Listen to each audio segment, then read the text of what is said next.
Nah ini ya, proses penggorengan model ikan. Alhamdulillah hari ini bikin model ikan ya. Salah satu varian makanan wong Palembang. Seperti ini. Nih, lagi proses penggorengan model ikannya ya.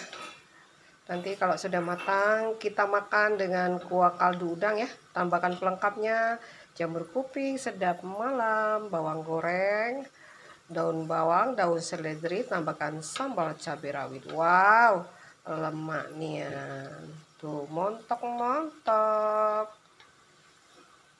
Modelnya seperti ini.